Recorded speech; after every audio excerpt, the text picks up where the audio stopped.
سلام و درود دوستای عزیزم، امیدوارم پر انرژی و شاد باشید و از تماشای این ویدیو لذت ببرید.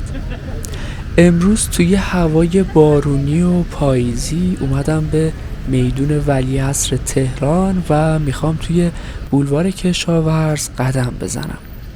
حتما تا آخر ویدیو همراه باشید چون قراره به پارک لاله برسیم و طبیعت فوق‌العاده زیبای این پارک با برگ‌ها و درختای پاییزی رو هم بهتون نشون بدم که به نظرم جز بهترین تصاویریه که تا الان گرفتم و با شما به اشتراک گذاشتم.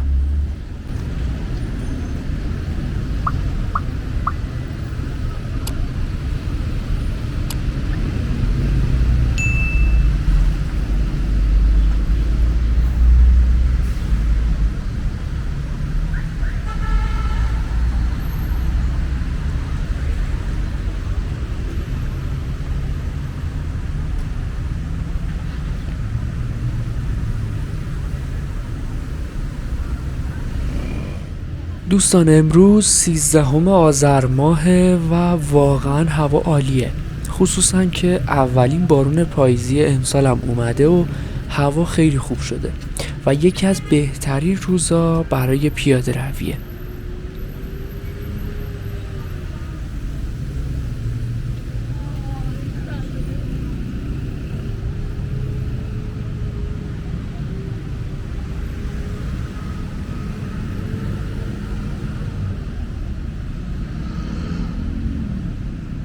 همونطور که میبینید اینجا بولوار کشاورزه. مخاطبای قدیمی کانال حتما یادشونه که ما بهار هم به این بولوار زیبا اومدیم و قدم زدیم.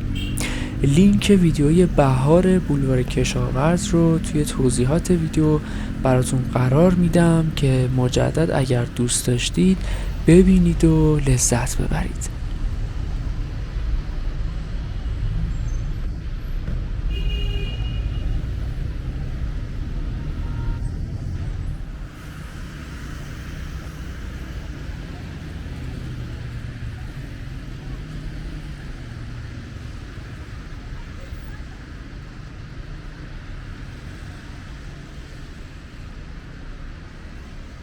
دوستان بولوار کشاورز یکی از اولین بولوارهای ایرانه که در سال 1338 خورشیدی در دوره پهلوی اول ساخته شده.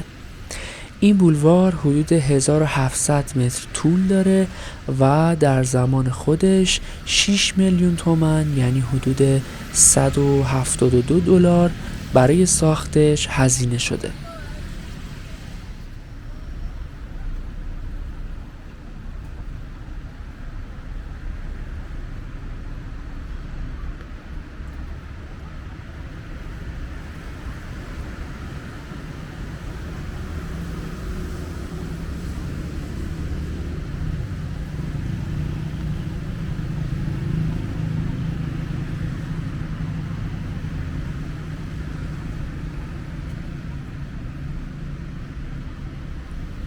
این بولوار برای قدم زدن و سپری کردن اوقات فراغت خیلی مناسبه و درختای زیادی در اون قرار داره که حس شادابی و تراوت رو بهتون منتقل میکنه. تو همه فصل‌ها هم واقعا زیباست، خصوصا پاییز که دیگه بی‌نظیره.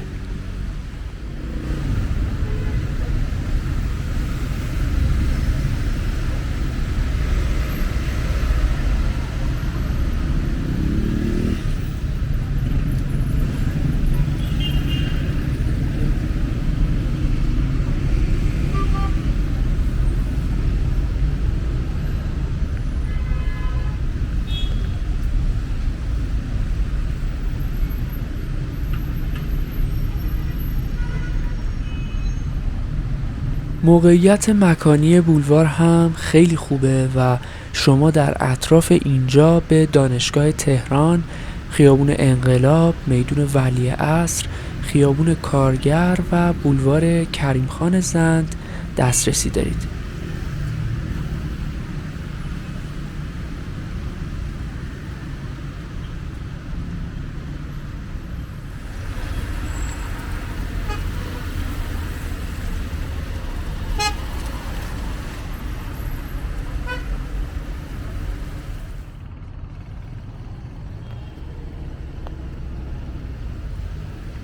بولوار کشاورز در ابتدا بولوار الیزابت نام داشته و بعد از انقلاب ایران تغییر نام پیدا کرده.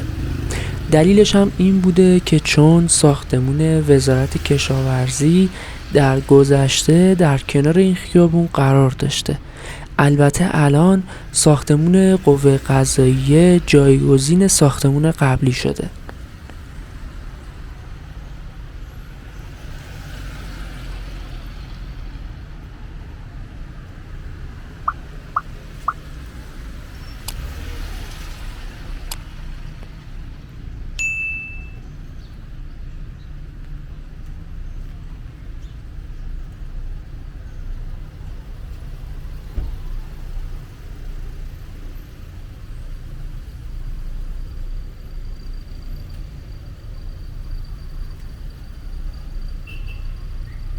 چون این منطقه داخل طرح ترافیک هستش، بهترین راه دسترسی به این بولوار زیبا مترو و اتوبوسه.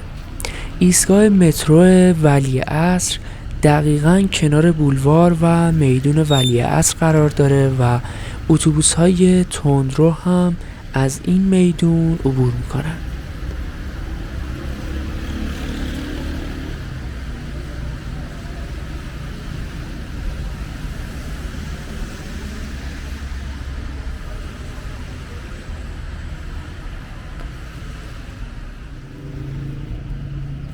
بولوار کشاورز از شرق به غرب با خیابان‌های مهمی مثل خیابون فلسطین، خیابون حجاب، خیابون وصال شیرازی، خیابان قدس، خیابان 16 آذر، خیابون کارگر و خیابون جمالزاده تقاطع داره.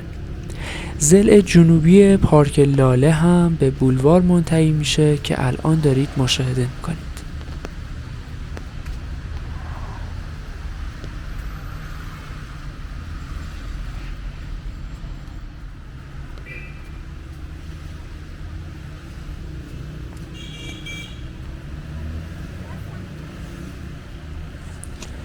کمی جلوتر شما رو به یه موسیقی زیبا و در کنارش طبیعت پاییزی پارک لاله دعوت میکنم که امیدوارم از تماشای اون لذت ببرید.